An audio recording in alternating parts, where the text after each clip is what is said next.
Welcome to Annie's kitchen and you are watching Annie's kitchen with Annie. ഇന്ന് ചെയ്യാൻ പോകുന്ന vegetarian ഡിഷാണ്. വരുന്നത് വെജിറ്റേറിയൻകാരായതുകൊണ്ടായിരിക്കും ആനി വെജിറ്റേറിയൻ ചെയ്യുന്നത്, അല്ലാതെ വേണമെന്ന് വെച്ച് വെജിറ്റേറിയൻ ചെയ്യത്തില്ലല്ലോ എന്നുള്ള പരാതി. അതായത് നമ്മൾ ഈ പറഞ്ഞ പോലെ മനുഷ്യനുള്ള ഒരു ഗുണമെന്ന് തോന്നുന്നു അല്ലേ, നമ്മൾ നല്ലത് ചെയ്താലും ചീത്ത ചെയ്താലും എപ്പോഴും വഴക്ക് പറയുക എന്നുള്ളത്. തെറ്റ് കണ്ടാൽ പറയണം, ഇല്ലെന്നല്ല, എന്നേലും ആയിക്കൊണ്ട് പോട്ടെ നമുക്ക് എന്നാ ചെയ്താം എന്നുള്ള ചിന്ത പാടില്ല. ഒരു പോസിറ്റീവ് വൈബ് എപ്പോഴും ഉള്ളത് നല്ലതാണെന്നാണ് എൻ്റെ വിശ്വാസം.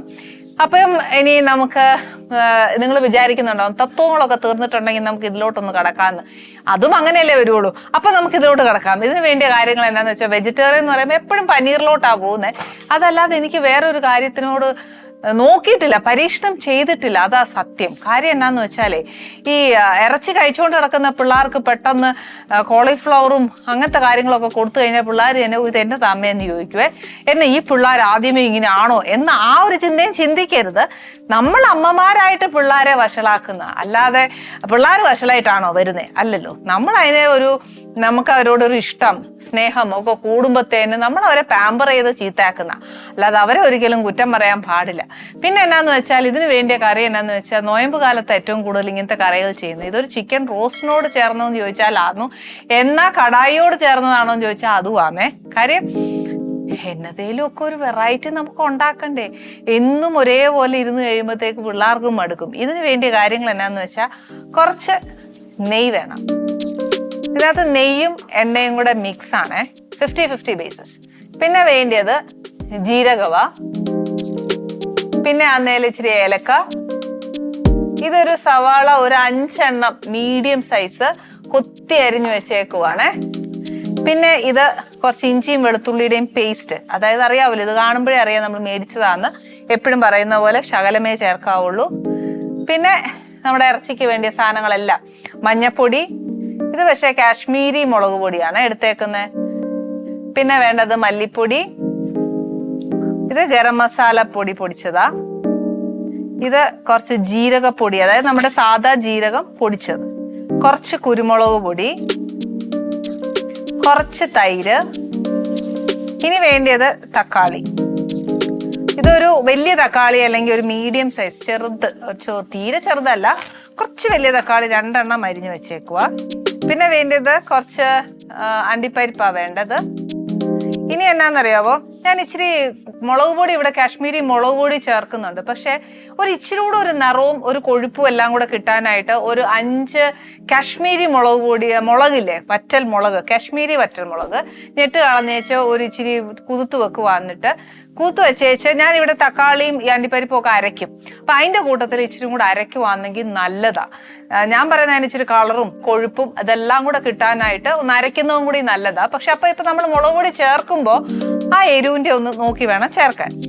പിന്നെ വേണ്ടത് കുറച്ച് മല്ലിയില, ഇത് കുറച്ച് പച്ചമുളകാ. നമ്മൾ ബേസിക്കലി പച്ചമുളക് ഒന്നും ചേർക്കുന്നില്ല, പക്ഷെ മുളക് പൊടിയും ഉണ്ട് വറ്റൽ മുളകും ഉണ്ട്. എന്നാലും ഒരു 2-3 പച്ചമുളക് കിടക്കുമ്പോൾ സന്തോഷല്ലേ. പിന്നെ ആണെങ്കിൽ ഇതൊരു പനീർ, ഇതൊരു 1/2 kg വരും. ഇത് ക്യൂബായിട്ട് മുറിച്ച് വെച്ച്. പിന്നെ അത് ഒരു 2 സവാള പെറ്റലായിട്ട് എടുത്തതാണ്, ഒരു ഇതളായിട്ട് എടുത്തേക്കുവാ നമ്മള്. അതേ കൂട്ട് തന്നെ ക്യാപ്സിക്കം, ഒരു വലിയൊരു ക്യാപ്സിക്കം. പിന്നെ വേണ്ടിയത് കറിവേപ്പിലയൊക്കെ ഇടുന്ന പോലെ കസൂരി മേഥി. പിന്നെ ഉള്ളത് ഒരു ഇച്ചിരി നാരങ്ങ നീരാണ്. നാരങ്ങയൊക്കെ ഫ്രിഡ്ജിൽ നിന്ന് എടുത്ത് പിഴിഞ്ഞൊഴിക്കാന്നേ ഉള്ളൂ. പക്ഷെ എന്നാലും നമ്മൾ ഒരുപാട് ജോലി ചെയ്യുമ്പോൾ ഇച്ചിരി മടിയൊക്കെ വരികയല്ലേ. ആ സമയത്ത് മടി വന്നപ്പം ഞാനും ഇങ്ങനെ എല്ലാം റെഡിയാക്കി വെച്ച് കഴിഞ്ഞാൽ, പൊതുവെ അമ്മമാര് പറയും എന്നതാ, നമ്മൾ സാധനങ്ങളൊക്കെ പൊതുവെ റെഡിയാക്കി വെക്കുവാന്നേൽ എല്ലാം ചെയ്യാൻ എളുപ്പമാന്ന് പറയാം. അതുകൊണ്ട് ഞാൻ നാരങ്ങ ഒന്ന് ആക്കി വെച്ചെന്നേ ഉള്ളൂ. ഇനി എന്നാ ചെയ്യേണ്ടതെന്ന് വെച്ചാൽ, ഫസ്റ്റ് ഞാൻ പറഞ്ഞ പോലെ നെയ്യും സൺഫ്ലവർ ഓയിലും കൂടെ 50-50 ബേസിസ് ആണ് നമ്മളിവിടെ ചെയ്യാൻ പോകുന്നത്. അതുകൊണ്ട് ഒരു ഫസ്റ്റ് കുറച്ച് നെയ്യ്,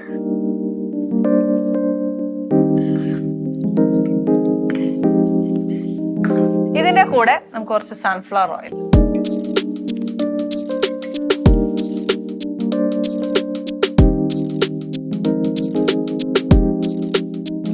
ഇതിനകത്ത് കുറച്ച് നിങ്ങൾ നോക്കുമ്പോൾ ഇച്ചിരി എണ്ണ മുന്നേ നിൽപ്പുണ്ട്. ഫ്രൈ ചെയ്യണമെന്നുണ്ടെങ്കിൽ നമ്മുടെ പനീർ ഫ്രൈ ചെയ്തിടാം. അതല്ല പനീർ ഫ്രൈ ആക്കണ്ടെന്നുണ്ടെങ്കിൽ ആക്കണ്ട. ഫസ്റ്റ് തന്നെ നമ്മൾ ഇതിനകത്ത് ചേർക്കാൻ പോകുന്നത്, എണ്ണ ചൂടാകുമ്പോഴത്തേക്ക് കുറച്ച് ജീരകം. ദിസ് ഇസ് ഓൾമോസ്റ്റ് 1 ടീസ്പൂണോളം ജീരകം ഉണ്ട്. കാര്യം എന്നാന്നോ, കുറച്ച് കഴിയുമ്പോൾ നമ്മൾ ഒരു ഇച്ചിരി ജീരകപ്പൊടിയും കൂടെ ചേർക്കാനുള്ളതല്ലേ, അതുകൊണ്ട് ഒരു ടീസ്പൂൺ. രണ്ടാമത് ചേർക്കുന്നത് കുറച്ച് ഏലക്ക.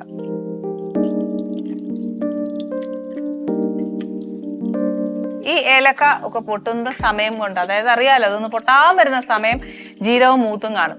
ഇനിയാന്നു ഞാൻ ഇത്ര എണ്ണ ഒഴിക്കാനുള്ള കാര്യം എന്താണെന്ന് വെച്ചാൽ 5 മീഡിയം സൈസ് സവാള കൊത്തി അരിഞ്ഞ് വെച്ചേക്കാം. അപ്പം അത്രയും എണ്ണ, സവാള ഒന്ന് വഴന്നു കിട്ടാനായിട്ട് അത്രയും എണ്ണ വേണം.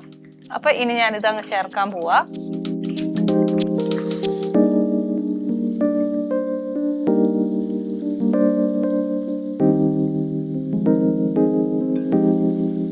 വേണ്ടേ? ഇപ്പൊ നോക്കിക്കേ, ഉള്ളി അങ്ങോട്ട് മുഴുവൻ ഇട്ടപ്പോഴത്തേക്കും എവിടെയാ എണ്ണ കാണുന്നേ. ഇനി ഇപ്പൊ എന്നാന്നറിയോ, നമ്മളിത് ഓരോന്ന് മൂപ്പിച്ച് വരുമ്പോ ചിലപ്പോ എണ്ണ തെളിഞ്ഞു വരും. എണ്ണ തെളിഞ്ഞു വരാൻ നമ്മളിതെല്ലാം മൂപ്പിക്കുന്ന സമയം പൊടികളൊക്കെ കരിഞ്ഞു പോവാതിരിക്കാനും ഒക്കെ ആയിട്ട് നമ്മൾ ഒരു ഇച്ചിരി വെള്ളം ഒഴിച്ചാണ് ഇതിന് കുറച്ച്, ഈ പനീർ ഉണ്ടാക്കുമ്പോൾ ഉണ്ടല്ലോ കുറച്ച് സമയം എടുക്കുവേ.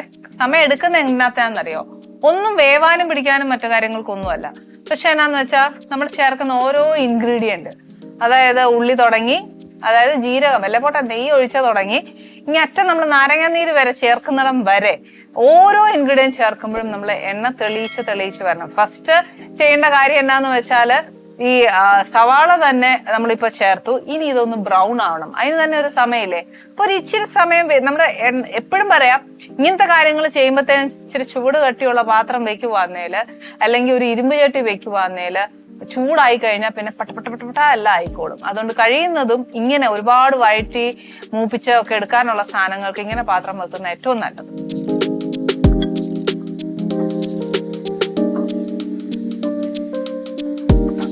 നമ്മുടെ ഉള്ളി ഏകദേശം ബ്രൗൺ കളറായി. ഇനി ഇതിനകത്തോട്ട് ചേർക്കാൻ പോകുന്നത് നമ്മുടെ സ്ഥിരമുള്ള ഇഞ്ചി വെളുത്തുള്ളിയും പേസ്റ്റ് ആണ്.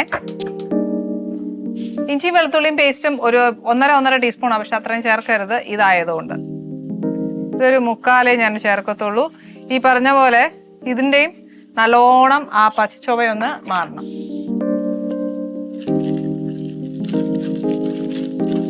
ഇതിനൊരു കമർപ്പുണ്ട്, അതൊന്ന് മാറണം. മാറിയിച്ച് വേണം നമ്മൾ അടുത്തത് ചേർക്കാം. അപ്പൊ ഇത് നല്ലോണം ഒന്ന് ആ ഉള്ളി ഒന്ന് നല്ല ബ്രൗൺ ആവണം.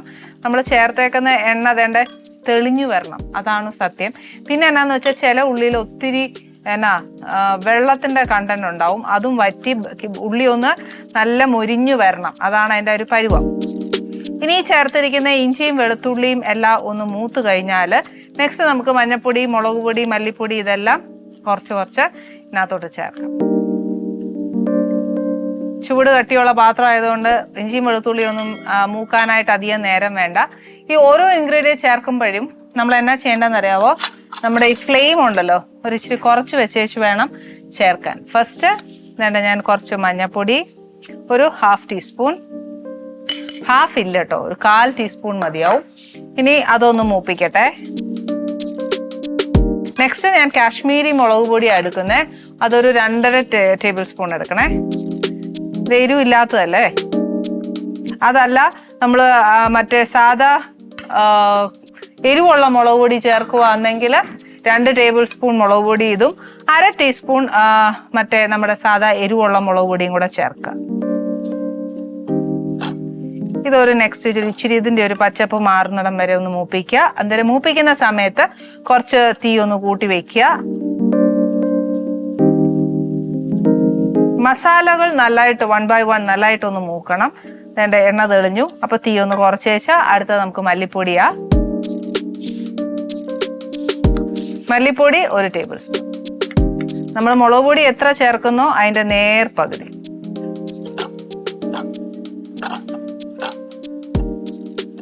ഇനി ഈ മല്ലിപ്പൊടി മൂത്തു, അതിന്റെ എണ്ണയൊക്കെ നല്ലോണം തെളിഞ്ഞു. നെക്സ്റ്റ് നമ്മൾ ആ ഗരം മസാല ഒരു ഇച്ചിരി, അതിന്റെ കൂട്ടത്തിൽ കുറച്ച് ജീരകപ്പൊടി. ഇത് ഫസ്റ്റ് ഗരം മസാല ഒരു ഇച്ചിരി, ഇതൊരു 1/2 ടീസ്പൂൺ വെച്ചോളൂ. അതിന്റെ കൂടെ കുറച്ച് ജീരകപ്പൊടി. നമ്മൾ ആദ്യം കുറച്ച് ജീരകം, തനി ജീരകം ചേർത്തു, എന്നാലും പൊടി ചേർക്കുമ്പോൾ ഉണ്ടല്ലോ ഒരു ഇച്ചിരി കൂടി മണവാ. ഇതിന്റെ കൂട്ടത്തിൽ കുറച്ച് കുരുമുളക് പൊടി. കുരുമുളക് പൊടി അധികം വേണ്ട, ഒരു ഇച്ചിരി മതി. ഇനി ഇത് ഇത്രയും ഒന്ന് നല്ലതായിട്ടൊന്ന് മൂത്ത് ആ പച്ചമണം ഒന്ന് മാറിയേച്ച് അടുത്തത് ചേർക്കാം. ഇനി നെക്സ്റ്റ് ഞാൻ ചേർക്കാൻ പോകുന്നത് നമ്മുടെ തൈര് ഒരുപാട് പുളിയുള്ളത് വേണ്ട, ഒരു ഇച്ചിരി പുളിയുള്ളത് മതി. അതൊരു 1/2 കപ്പ് അല്ലെങ്കിൽ ഒരു 4 വലിയ ടേബിൾ സ്പൂൺ അങ്ങ് ചേർത്തു. ഇതിപ്പോ എൻ്റെ ഇരിക്കുന്ന ടീസ്പൂണാ.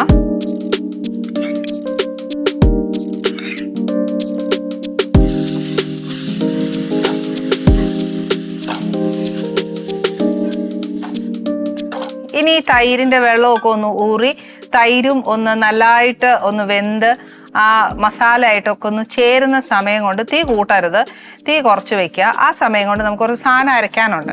അതാണ് ഞാൻ ഈ പറഞ്ഞ കുറച്ച് കണ്ടോ, ഈ തൈരും കൂടെ ചേർത്ത് കഴിയുമ്പോൾ നമ്മുടെ മസാല ഉണ്ടല്ലോ ഒരു ഇച്ചിരി ഡ്രൈ ആവും. ഡ്രൈ ആയി തുടങ്ങി കഴിയുമ്പോൾ നമ്മൾ അതിനെ ഒരു ഇച്ചിരി തീ കൂട്ടി വെച്ചേച്ച് കുറച്ചുകൂടെ ആ ഉള്ള വെള്ളം കണ്ടുകൊണ്ട് കംപ്ലീറ്റ് ആയിട്ട് ഒന്ന് നല്ലതായിട്ടൊന്ന് മൂപ്പിച്ചെടുത്തേക്കുക. ആ മുഴുവൻ വറ്റിപ്പോട്ടെ, ആ വെള്ളത്തിന്റെ കണ്ടന്റ് കംപ്ലീറ്റ് അങ്ങ് വറ്റിപ്പോയിട്ട് നമ്മുടെ മസാല ഒന്ന് നല്ലതായിട്ടൊന്ന് മൂപ്പിച്ചെടുക്കണം. ചൂട് വട്ടിയുള്ള പാത്രം ആയതുകൊണ്ട് എത്ര വേഗം തൈരൊക്കെ അതിനകത്തോട്ട് ചേർന്നൊന്ന് നോക്കിയേ. ഇനി ഇതിനകത്തോട്ട് ഞാനൊരു ഇച്ചിരി വെള്ളം ഒഴിക്കും. എന്നാന്ന് വെച്ചാൽ ഈ മസാല ഒത്തിരി അങ്ങ് ഡ്രൈ ആയി ഇങ്ങനെ നമ്മൾ തേങ്ങാപ്പീരയൊക്കെ പോലെ ആവുമേ. അന്നേരത്തേന് നമ്മൾ ഈ മസാല ഒന്ന് ഒരു ഇച്ചിരി ആവാൻ വേണ്ടിയിട്ട് ഞാനൊരു ഇച്ചിരി വെള്ളം ചേർക്കുക.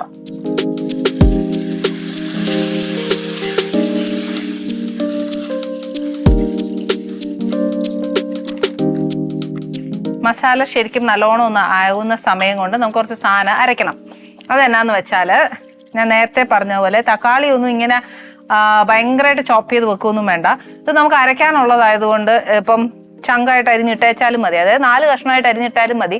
നമുക്കൊന്ന് അരഞ്ഞ് കിട്ടണം, അത്രേ ഉള്ളൂ.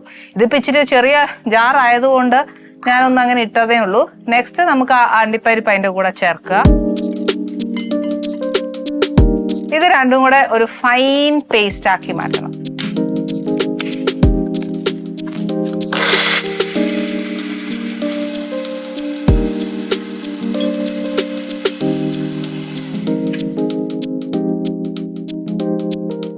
ഓക്കെ, ഇതുണ്ടോ നല്ല ഫൈൻ പേസ്റ്റ് ആയിട്ടുണ്ട്. ഇനിയിപ്പോൾ നമ്മൾ ഈ ചേർത്തിരിക്കുന്ന മസാല എല്ലാം ഒന്ന് നല്ലതായിട്ടൊന്ന് മൊരിഞ്ഞു വരണം. ഒരു ഇച്ചിരി ആ ഒരു മണം വരുമ്പോൾ അറിയാം അതിന് ഒരു ചെറിയ പച്ചച്ചുവയുണ്ട്, അതൊന്ന് മാറണം. ഇനിയിപ്പോൾ നിങ്ങൾ വിചാരിക്കും ഇതെന്നാ സൺഫ്ലവർ ഓയിലും നെയ്യിലും മാത്രമേ പറ്റത്തുള്ളൂ, വെളിച്ചെണ്ണയിൽ പറ്റത്തില്ലെന്ന്. നമ്മളൊരു മാറ്റി പിടിച്ചൊരു വെളിച്ചെണ്ണയിൽ ഇത് ഉണ്ടാക്കുകയാണെന്നുണ്ടെങ്കിൽ ഇറ്റ് ഈസ് മോർ ഹെൽത്തി. പക്ഷെ ആ ടേസ്റ്റ് നമുക്ക് വെളിച്ചെണ്ണയുടെ വരുമ്പം അയ്യേ ഇതെന്ത് കറിയാ എന്ന് തോന്നും. നമ്മുടെ മസാലയിലെല്ലാം എണ്ണ നല്ലോണം തെളിഞ്ഞു, even at the low flame. അപ്പൊ ഇനി ഞാൻ എന്നാന്ന് വെച്ചാൽ ഈ മസാലയും കൂടെ ഇതിൻ്റെ കൂടെ അങ്ങ് ചേർക്കുക.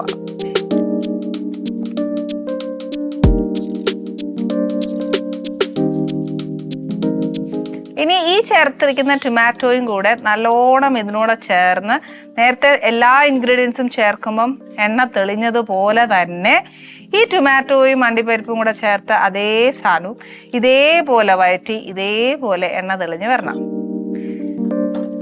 അപ്പം ഞാൻ എല്ലാം ഒന്ന് മിക്സ് ആയപ്പോൾ ഞാനൊരു ഇച്ചിരി ഫ്ലെയിം കൂട്ടി വെച്ച് ഇനി ഇതിനെ ഒന്ന് വഴറ്റി എടുത്ത് എണ്ണയൊന്ന് തെളിയിക്കണം. ഇതുവരെ ഉപ്പിട്ടിട്ടില്ല, ഈ സമയത്ത് ഞാനൊരു ഇച്ചിരി ഉപ്പിടുക.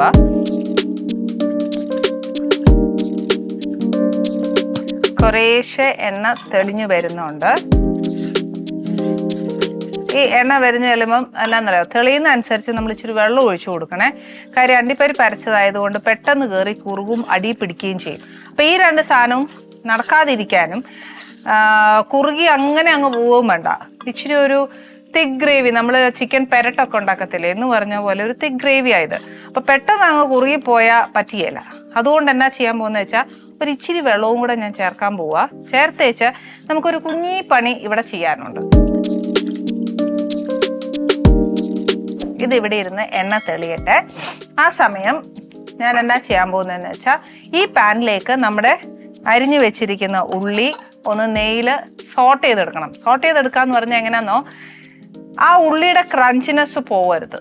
പക്ഷെ എന്നാൽ അതൊന്നൊരു ഇച്ചിരി വേവും വേണം, അത്രയും മതി. ഒരു ഹൈ ഫ്ലെയിം ആണെങ്കിൽ നല്ലൊരു ഹൈ ഫ്ലെയിം ടോസ് എന്ന് പറയില്ലേ, ഈ ഷെഫൊക്കെ ഇങ്ങനെ ചെയ്യത്തില്ല, അതേപോലെ ഇവിടെ ഞാനത് ചെയ്യാനൊക്കത്തില്ല, ഞാൻ ഇളക്കിയേ ചെയ്യത്തുള്ളൂ.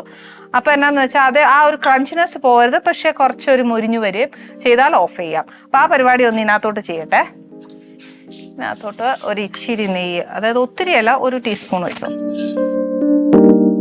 ഈ അറ്റ് ദ സെയിം ടൈം ഇതും കൂടെ ഒന്ന് ഇളക്കി കൊടുത്തോണേ, അല്ലെന്നുണ്ടെങ്കിൽ ഇത് അടി പിടിക്കും. നമ്മൾ വെള്ളം ചേർത്തതാ, എന്നാലും അടി പിടിക്കും. ഈ സമയത്ത് ഞാൻ ഒരു ഇച്ചിരി മല്ലിയില ചേർക്കുക, അതിൻ്റെ കൂടെ 2 പച്ചമുളകും കൂടെ. ഇതിനകത്ത് ഞാൻ നേരത്തെ പറഞ്ഞ പോലെ വറ്റൽമുളക് ഞാൻ അരച്ചിട്ടില്ല, പക്ഷെ എന്നാൽ നമുക്ക് വേണം എന്നുണ്ടെങ്കിൽ 2 വറ്റൽമുളകും കൂടെ ഒന്ന് അരച്ച് ചേർക്കുന്നതുകൊണ്ട് ഒരു കുഴപ്പമില്ല. എണ്ണ നല്ലോണം തെളിയണം. ഇനി ഇതേണ്ട നമ്മുടെ എണ്ണ ചൂടായി, നെയ്യാ ഒഴിച്ചേക്കുന്നത്. അതിനകത്തോട്ട് ഇതേണ്ട ഈ ഉള്ളി ഇടുക. അതിൻ്റെ കൂട്ടത്തിൽ തന്നെ നമുക്ക് ആ ക്യാപ്സിക്കവും കൂടി ഇടാം. എന്നാന്നോ ഏറ്റവും നല്ലത് ഹൈ ഫ്ലെയിം ആകുന്നതിൽ ഇതിൻ്റെ അടിയൊക്കെ ഒരു ഇച്ചിരി മുരിഞ്ഞു വരുവല്ലേ, ആ പരുവത്തിൽ അങ്ങ് നിർത്തിക്കോ.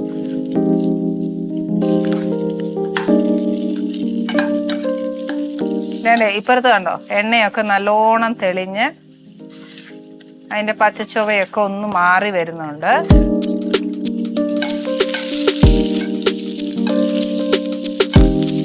ഞാൻ ഇതിൻ്റെ ഉള്ളിയുടെ പുറകൊന്ന് കാര്യമായിട്ട് ശ്രദ്ധിച്ചാൽ കാണാം, അല്ലെങ്കിൽ ക്യാപ്സിക്കത്തിൻ്റെ ബാക്ക് കണ്ടോ, ആ ഒരു പരുവം മതി. ഞാനിത് ഓഫ് ചെയ്യുക. ഇത് ഒത്തിരി വെന്തങ്ങ് പോകരുതേ, ഓഫ് ചെയ്തേ. ഇത്രയും മതി, ഇത്രയും മാത്രം അതിന് ആയാൽ മതി. ഇനി ഇതിനകത്തോട്ട് ഞാൻ നമ്മുടെ പനീർ ചേർക്കാൻ പോവുക. പനീർ എത്രയാണ് നമുക്ക് ആവശ്യം എന്ന് വെച്ചാൽ അത്, ഇതിപ്പോൾ ഒരു 1/2 kg പനീറുണ്ട്. ഇത് വറുത്ത് വേണമെങ്കിലും ചേർക്കാം, അതല്ല ഇങ്ങനെ ഡ്രൈ ആയിട്ട് ചേർക്കണം എന്നുണ്ടെങ്കിൽ അങ്ങനെയും ചേർക്കാം.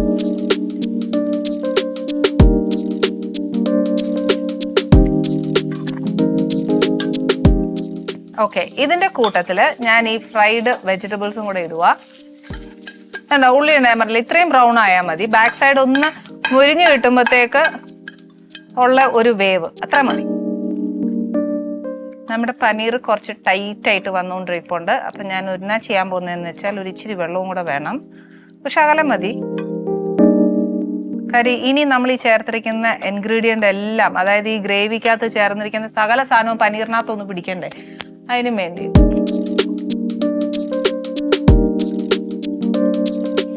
ഇതിനകത്ത് ചേർക്കാൻ പോകുന്ന നോർത്ത് ഇന്ത്യനിൽ ഏറ്റവും കൂടുതൽ ഫ്ലേവേർഡ് ആയിട്ടുള്ള സാധനം വേറെ ഒന്നുമല്ല, കസൂരി മേത്തി. അതിൻ്റെ കൂടെ മല്ലിയില ഇഷ്ടംപോലെ ചേർക്കണം കേട്ടോ. ഇനി നെക്സ്റ്റ് കുറച്ച് കസൂരി മേത്തി,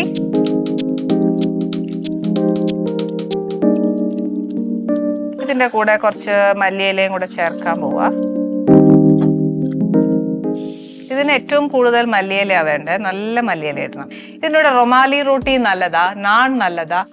ഇന്ന് നമ്മുടെ ആനീസ് കിച്ചണിൽ വരാൻ പോകുന്ന ഒരു പ്യൂർ വെജിറ്റേറിയൻ ഫാമിലി വേറെ ആരുമല്ല, നമുക്ക് എല്ലാവർക്കും അറിയാം. നമ്മുടെ എല്ലാ ഫാമിലിയിലും എന്നും നമ്മൾ കാണുന്ന ഒരു വ്യക്തിയാണ്, വേറെ ആരുമല്ല, അനൂപ് കൃഷ്ണനും ഫാമിലിയാണ് നമ്മുടെ ആനീസ് കിച്ചണിൽ വരാൻ പോകുന്നത്. ആനീസ് കിച്ചൺ എപ്പോഴും പ്രത്യേകത വരുന്ന എപ്പോഴാണ്, പ്രഷ്യസ് ആവുന്ന എപ്പോഴാണ്, എപ്പോഴും ഒരു ഫാമിലി ആയിട്ട് വരുമ്പോഴാണ് അല്ലേ. ഇനി അവരുടെ വിശേഷങ്ങൾ അറിയുന്നത് നമുക്ക് നമ്മുടെ ഡൈനിങ്ങിൽ പോയാലും ഒക്കെ തരും.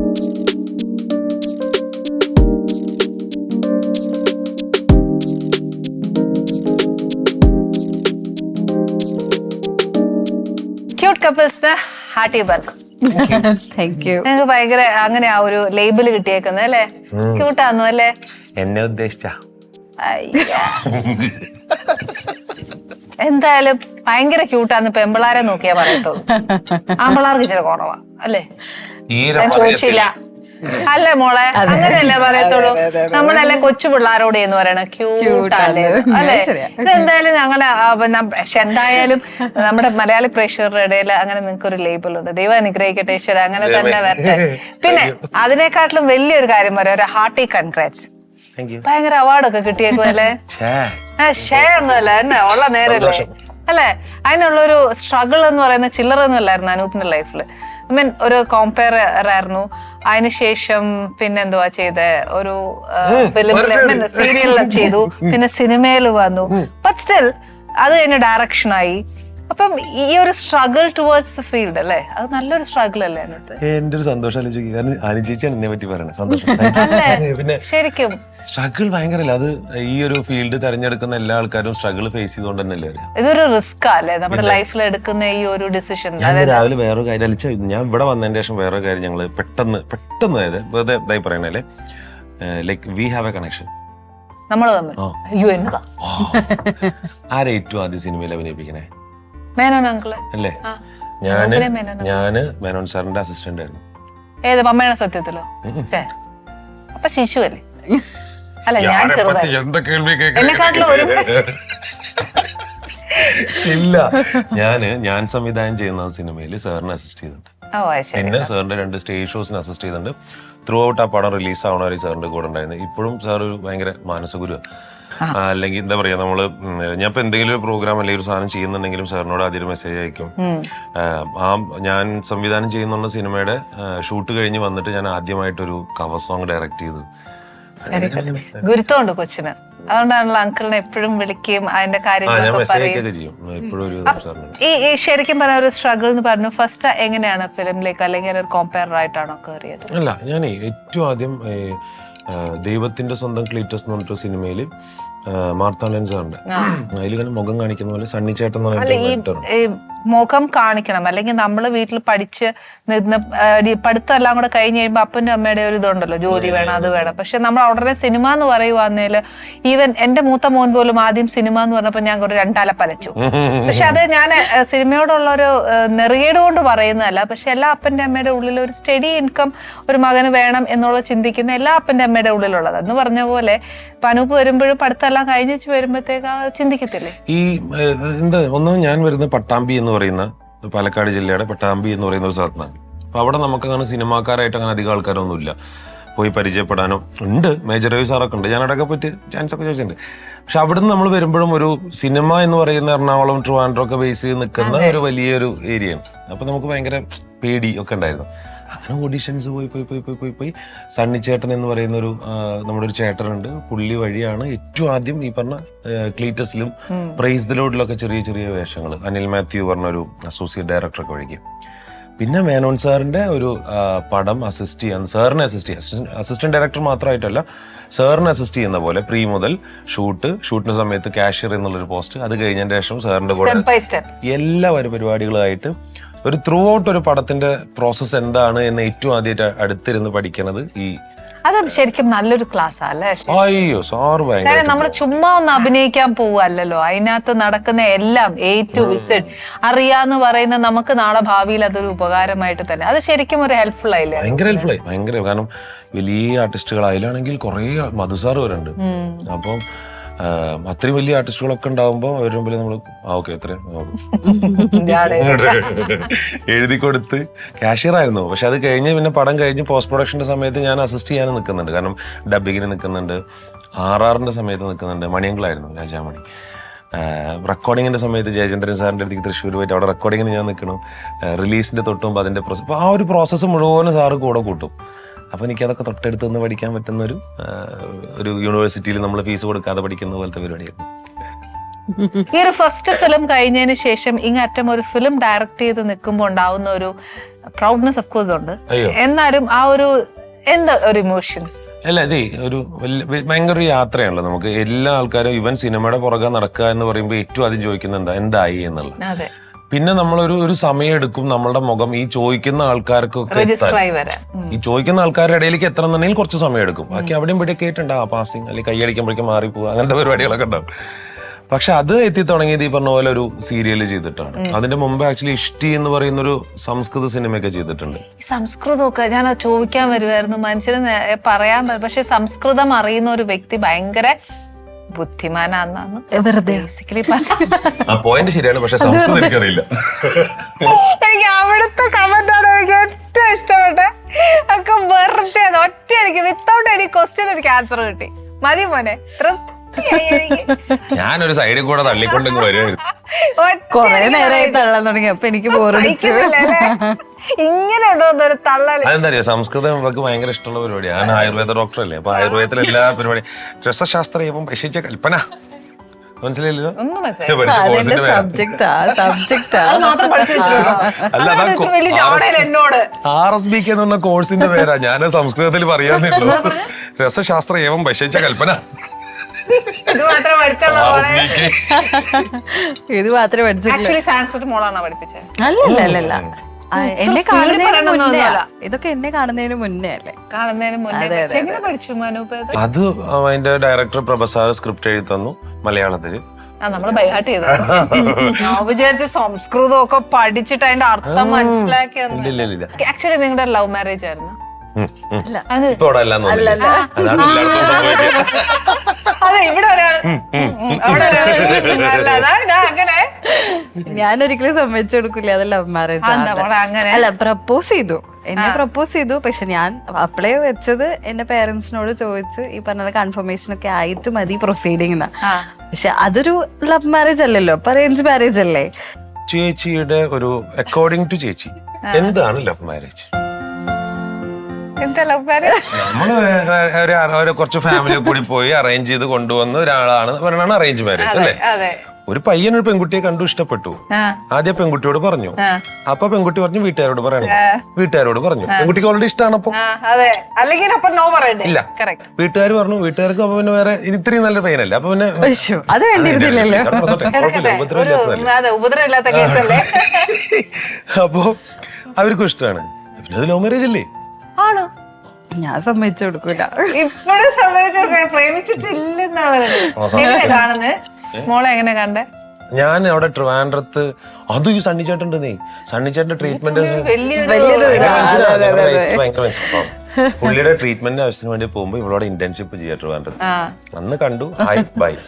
പിന്നെ കുറെ കഴിഞ്ഞതിന് ശേഷം 2 കൊല്ലോ 1.5 കൊല്ലം കഴിഞ്ഞപ്പോ ഒരു ന്യൂ ഇയറിന് എനിക്ക് മെസ്സേജ് അയച്ചു.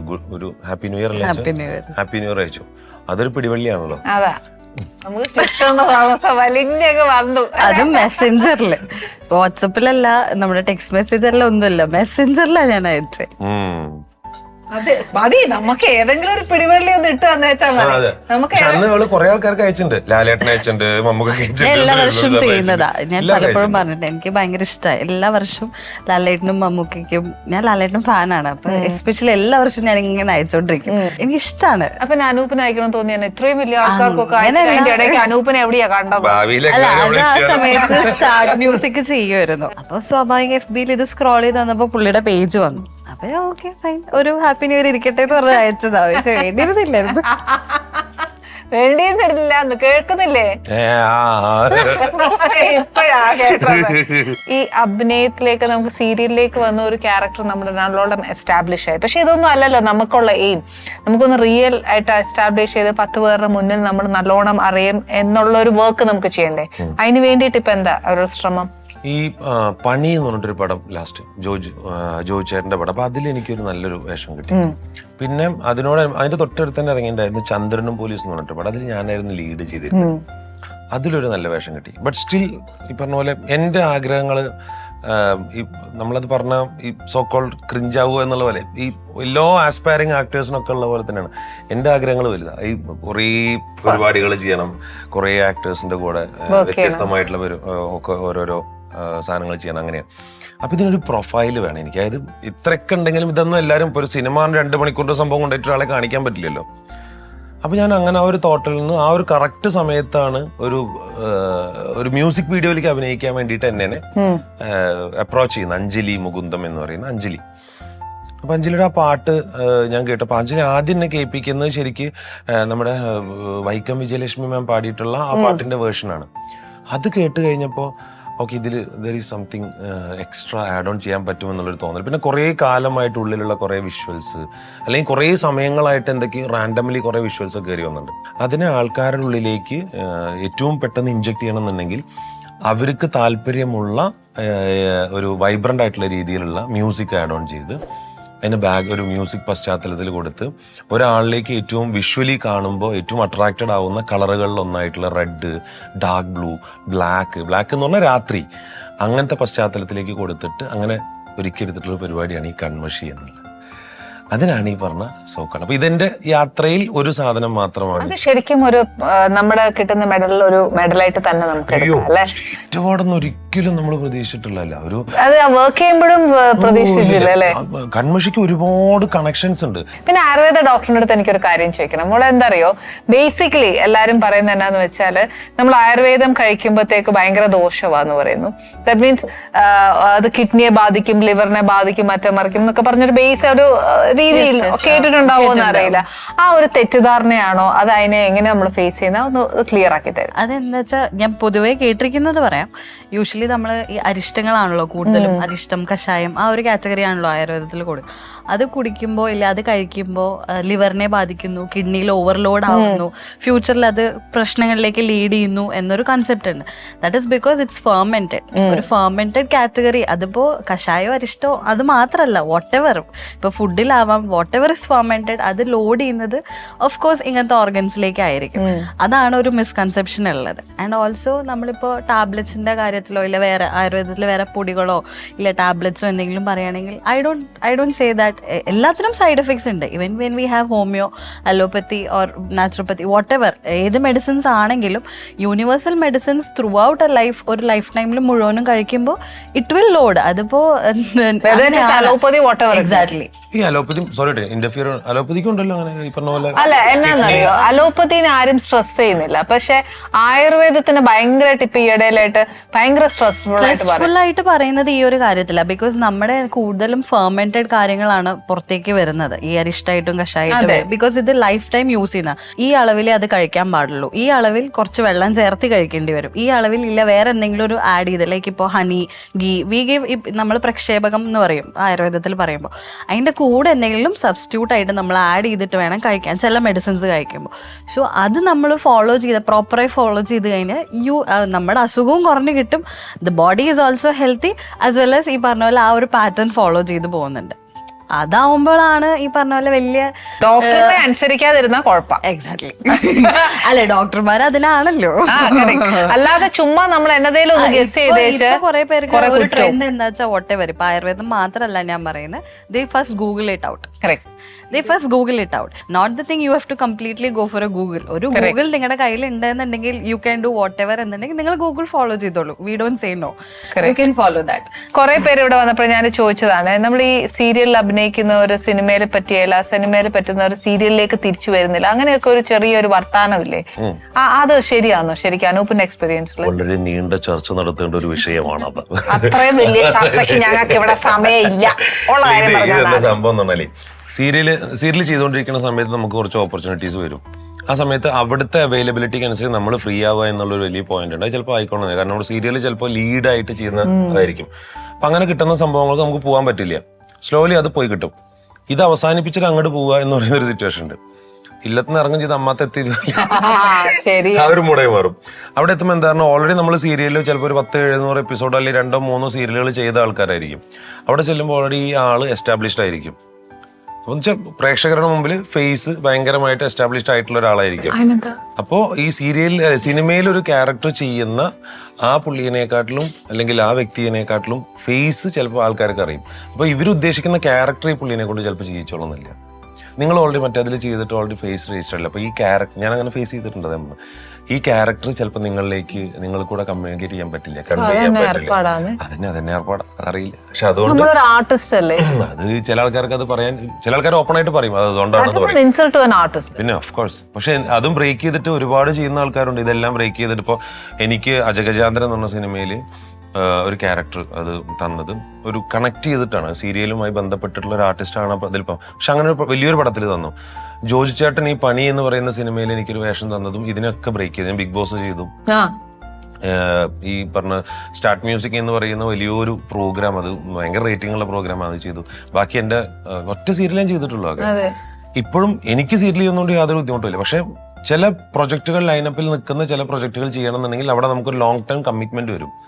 സീരിയലിൽ ഒരു 2 വർഷത്തേക്കോ 3 വർഷത്തേക്കോ നമുക്ക് പിന്നെ മൂവ് ചെയ്യാൻ പറ്റില്ല, വേറെ ഒന്നിലേക്ക് മൂവ് ചെയ്യാൻ പറ്റില്ല. അപ്പൊ ഇവിടുത്തെ ചില സമയത്ത് ഒരു സിനിമ ഓണായി വരിക എന്ന് പറയുന്ന ഇപ്പോഴത്തെ സിറ്റുവേഷൻ, അപ്പൊ നമ്മുടെ സീരിയലുകാർ നമ്മളെ വിളിക്കാൻ മടിക്കുമല്ലേ? നമ്മൾ അത് അങ്ങനെ വിളിക്കും. ഈ പറഞ്ഞ പോലെ നിങ്ങളിപ്പോ സിനിമ ചെയ്യല്ല, നിങ്ങൾ ചെയ്തോളൂ എന്ന് പറയുന്ന ആൾക്കാരുണ്ട്. Like every coin have 2 sides. അതേപോലെ തന്നെയാണ് ഒരു ശരിക്കും ഒരു റിസ്ക് ഫാക്ടർ തന്നെയല്ലേ. നമുക്ക് അഭിനയിക്കാനൊക്കെ ഇഷ്ടമാണ്. അയ്യോ അതിന് എത്ര നാണം മനൂപ്. നാണല്ല, എനിക്ക് പേടിയാ. എനിക്ക് തോന്നുന്നില്ല കേട്ടോ, ആദ്യത്തെ ഡയലോഗിനെ പേടി ഉണ്ടാവുള്ളൂ, പിന്നെ she'll be cool. അതെ, പണ്ട് ഏതോ ഒരു സിനിമയ്ക്ക് ലാലേട്ടന്റെ മോളായിട്ട് അഭിനയിക്കാൻ വിളിച്ചിട്ടുണ്ട് എന്ന് പറഞ്ഞിട്ട് എന്നെ എല്ലാ ദിവസവും ചീത്ത പറയും. ഞാൻ പണ്ട് അതിന് പോയാൽ മതിയായിരുന്നു, എന്നാ നിങ്ങൾ എന്റെ പുറകിൽ പെട്ടി തൂക്കി നടത്താൻ. മേക്കപ്പ് മാൻ സിനിമ ഇല്ലേ അതേപോലെ അങ്ങനെ പറയും. അല്ല ഒരു നമ്മള് പാലക്കാട്, ഞാൻ പഠിച്ചൊക്കെ ബാംഗ്ലൂരാ. അപ്പൊ നമ്മള് വെക്കേഷൻ ഏപ്രിൽ മെയ് നാട്ടിലേക്ക് വരുമ്പോ പാലക്കാട് മറ്റേ ഫോർട്ട് കാണാൻ വേണ്ടിട്ട് ഒരു പ്രാവശ്യം പോയിരുന്നു. അപ്പൊ ഞാൻ, അമ്മയുടെ ബ്രദർ ഉണ്ട്. അപ്പൊ ഞങ്ങളിങ്ങനെ കാണുന്നോണ്ടിരിക്കുമ്പോഴാണ് അവിടെ എന്തൊരു ഷൂട്ട് നടക്കുന്നുണ്ട്. അപ്പൊ മാമ ഈ പറഞ്ഞ പോലെ എന്താണ് എന്ന് നോക്കാൻ വേണ്ടി പോയതാ. അപ്പൊ അവിടുത്തെ ആരും അറിയില്ല എനിക്ക്, അപ്പൊ അത്ര ഓർമ്മയില്ലല്ലോ. അപ്പൊ അസോസിയേറ്റ് ആണോ അസിസ്റ്റന്റ് ആരോ ഒരു ഡയറക്ടർ വന്നിട്ട് ഞാൻ തേർഡ് ഫോർത്ത് സ്റ്റാൻഡേർഡ് പഠിക്കുന്ന ഒരു പ്രായം. അപ്പൊ അവരെ നെക്സ്റ്റ് പ്രോജക്റ്റിലേക്ക് ഇങ്ങനെ ലാലേട്ടനെ വെച്ചിട്ട് ചെയ്യാനാണ്. അപ്പൊ ലാലേട്ടന്റെ മോളായിട്ട് ഞങ്ങളൊരു ബേബി ആർട്ടിസ്റ്റിനെ നോക്കുന്നുണ്ട്, താല്പര്യം ഉണ്ടോന്ന് ചോദിച്ചു. അമ്മയ്ക്ക് അത് കേട്ടപ്പോ തന്നെ ആലോചിച്ചു പോലും ഞാൻ വരുന്നുണ്ട്. അമ്മ വില്ലിംഗ്ലി ഓക്കെ. അമ്മയ്ക്ക് ഇതൊക്കെ ഭയങ്കര ഇഷ്ടാ. അമ്മ പണ്ട് ഈ പറഞ്ഞ പോലെ ബാലചന്ദ്രമേനോൻ സാറിന് മറ്റേ ഇതൊക്കെ എഴുതിയിട്ടുണ്ട്, മറ്റേ ഫോട്ടോ ഒക്കെ വെച്ചിട്ട്. അവര് എപ്പോഴും സാറ് പുതിയ ആൾക്കാരെ അല്ലേ എടുക്കുന്നത്. അപ്പൊ അമ്മ പോസ്റ്റിലൊക്കെ ഇത് ചെയ്യും. അമ്മയ്ക്ക് ഭയങ്കര ഇഷ്ടമാണ്, ഈ പാഷനാണ് അമ്മയ്ക്ക്. പക്ഷെ വീട്ടുകാർ സമ്മതിക്കാന്നുകൊണ്ട് അമ്മ അവിടെയൊക്കെ ഡ്രോപ്പ് ചെയ്തു. കൈലോലം കിട്ടിയിട്ടുണ്ടോ ദൈവത്തിന് ആയിരുന്നില്ലേ. അമ്മയുടെ കല്യാണത്തിന് മുന്നേ അമ്മയൊക്കെ കുറെ മുമ്പേ. ഓ അത് ശരിയാ. അനൂപ് അവിടെ വർക്ക് ചെയ്യുമ്പോ ഇങ്ങനെ ലെറ്റേഴ്സ് ഒക്കെ വരില്ലേ ഈ പറഞ്ഞ പോലെ പുതിയ ആൾക്കാർ? കോൾസ് വരും സാറിന്, അതുപോലെ കോൾസ് വരും. അതുപോലെ സാർ അതിന് ഒരുപാട് എൻകറേജ് ചെയ്യും. ഒരുപാട് പുതിയ ആൾക്കാരെ, പല ആൾക്കാരും ഈ പറഞ്ഞ പോലെ അച്ഛൻ അമ്മയൊക്കെ ആയിട്ട് വന്നിട്ട് സാറിനെ കണ്ട് ഇങ്ങനെ സാറിന്റെ പടത്തില് അഭിനയിക്കാൻ ആഗ്രഹമുണ്ട് എന്നൊക്കെ പറഞ്ഞു. സാർ ഭയങ്കര യൂണിവേഴ്സിറ്റിയാണ്. ഞാൻ ഇപ്പൊ റീസെന്റ് ആയിട്ട് ഞാൻ ഇപ്പൊ ഒരു പടത്തിൽ ഇങ്ങനെ ഉണ്ട്, ഞാൻ ബേബി ഗേൾ എന്ന് പറഞ്ഞിട്ട് പടത്തിൽ. അപ്പൊ അതിന്റെ ഷൂട്ട് നടക്കുന്ന സമയത്ത് ഈ കൺമഷിയുടെ കാര്യം ഞങ്ങളുടെ സ്വാഭാവികമായിട്ട് ചർച്ചയിൽ വന്നു കേട്ടോ. അപ്പൊ അതിന്റെ ഒരു പ്രൊഡക്ഷനിലുള്ള രാഹുലുണ്ട്. രാഹുലിനായിട്ട് സംസാരിച്ചപ്പോൾ രാഹുലിന് ഞാൻ അങ്ങനെ പറഞ്ഞു, ഞാനാണ് അതിന്റെ തിരക്കഥ എഴുതിയ, ഞാനാണ് കൺമഷി. ഓ ഐശ്വര്യ ഞാനാണ് ഡയറക്ട് ചെയ്ത്. ഐശ്വര്യ നിങ്ങളെ ഡയറക്ട് ചെയ്ത്? ഞാനതിൽ അഭിനയിച്ചിട്ടുണ്ട്, ഞാൻ കുറച്ച് പ്രൊഡക്ഷനിലുണ്ടായിരുന്നു കേട്ടോ. നിങ്ങളെന്ത് ബാലേന്ദ്രൻ? അടുത്തത് ഞാൻ സാറിനെ അസിസ്റ്റ് ചെയ്തിട്ടുണ്ട്. പിന്നെ വേണ്ടിയില്ല. പക്ഷെ പറയാൻ പറ്റില്ല ശരിക്കും അങ്ങനെ വന്നാലെന്തായി. എന്നെ സംബന്ധിച്ചോളം എനിക്ക് നല്ല നടനാവണമെന്ന് ആഗ്രഹമുണ്ട്. അങ്ങനെ ഒരു നടനാവണമെങ്കിൽ അയാളെ ഏറ്റവും നല്ലൊരു മോൾഡിലേക്ക് ഒരാൾ കൊണ്ടുവന്നിട്ട് അങ്ങനെ ആക്കണം. അതിനെനിക്കുള്ളൊരു അവസരം ഇതുവരെ കിട്ടിയിട്ടില്ല, അല്ലെങ്കിൽ എനിക്കൊരു അങ്ങനെ വലിയൊരു അവസരമായിട്ട് കിട്ടിയിട്ടില്ല. അതിന് കിട്ടാൻ വേണ്ടി ഞാൻ ഇങ്ങനെ വർക്ക് ചെയ്തുകൊണ്ടിരിക്കുകയാണ്. അപ്പോൾ ഞാൻ എന്താവണം എന്നുള്ളതിനെ ഞാൻ മറ്റാൾക്കാരിലൂടെ അങ്ങനെ ആക്കിക്കൊണ്ടിരിക്കുകയാണ്. എനിക്ക് കൺസീവ് ചെയ്യേണ്ടതാണ്. നിങ്ങൾ നടന്നു വരുമ്പോൾ ഇങ്ങനെയാണ് നടന്നു വരേണ്ടത്, നിങ്ങൾ സംസാരിക്കുമ്പോൾ ഇങ്ങനെയാണ്. ഞാൻ ഷോട്ട് വെക്കുമ്പോൾ അതിന് ഷോട്ട് ഇങ്ങനെയാണ് വെക്കുന്നത്. നോർമൽ ഒരു ഷോൾഡർ സജഷൻ ഷോട്ട് എനിക്ക് വെച്ചാൽ പോരാ. ഞാൻ ഇമോട്ട് ചെയ്യേണ്ടത് ഇന്ന ഇമോഷനാണ് എനിക്ക് വേണ്ടത്. അവിടെ ഒരിക്കലും ഒരു അനൂപ് കൃഷ്ണൻ എന്ന് പറയുന്ന, അനൂപ് എന്ന് പറയുന്ന സാധാരണ ഒരാൾ ഇമോട്ട് ചെയ്യുന്ന രീതിയിൽ ആയിരിക്കരുത് പരമു എന്ന് പറയുന്ന ഒരാൾ ഇമോട്ട് ചെയ്യേണ്ടത്. അപ്പൊ അതാണ് എന്റെ മനസ്സ്. അപ്പൊ എന്നെ ആരും അങ്ങനെ ഉപയോഗിക്കാനില്ല. അപ്പൊ എന്നെ ഉപയോഗിക്കണമെങ്കിൽ ഞാൻ തന്നെ വേണം. ദിസ് ഈസ് വാട്ട് നമ്മൾ ചെയ്യാനുള്ള പണി എന്താണോ അത് പതുക്കെ പതുക്കെ പതുക്കെ പോളിഷ് ചെയ്ത് വന്നു കഴിഞ്ഞാൽ one day it will Shine. Correct. നമ്മൾ പോളിഷ് ചെയ്തുകൊണ്ടിരിക്കണം അല്ലേ. ഇപ്പൊ ഞാൻ പോളിഷ് ചെയ്തുകൊണ്ടിരുന്ന ഒരു സാധനം തരട്ടെ, പോളിഷ് ചെയ്തുകൊണ്ടിരുന്ന സാധനമായത് അത് ഞാൻ തരാം. സത്യം പറഞ്ഞ കുറെ നേരമായിട്ട് ഈ മീൻ നേരേക്കടുത്ത് പൂച്ചയിരുത്തിയ പോലെ എന്റെ വെച്ചിരിക്കുക. ഈ മീനും എല്ലാം കഴിച്ചുകൊണ്ടിരുന്ന വ്യക്തി ഇന്ന് എന്റെ അടുത്ത് വരുമ്പോ എന്തുകൊണ്ട് വെജിറ്റേറിയൻ പറഞ്ഞു? ജീവിക്കണ്ടേ? എന്താ മോളെ പ്യൂർ വെജിറ്റേറിയനാ? എന്താ വീട്ടിലൊന്നും കൊടുക്കൂലേ? അല്ല ഞാൻ പ്യൂർ വെജിറ്റേറിയൻ. അതുകൊണ്ട് ഇദ്ദേഹം ആയോ? അല്ലല്ല, ഇവള് പോകുന്ന സ്ഥലത്തൊക്കെ ഞാൻ വെജിറ്റേറിയനെ കഴിക്കുള്ളൂ. ഭയങ്കര സ്നേഹിക്കും അവളെ. അങ്ങനെ പാടുള്ളൂ, ഇല്ലെങ്കിൽ നാട്ടുകാരെ ഞങ്ങളെടുത്ത് അടിക്കും. കൊച്ചിനെ വല്ലതും വേദനിപ്പിച്ച കാര്യം പറഞ്ഞേക്കാം, ബാക്കിയൊക്കെ പിന്നെ.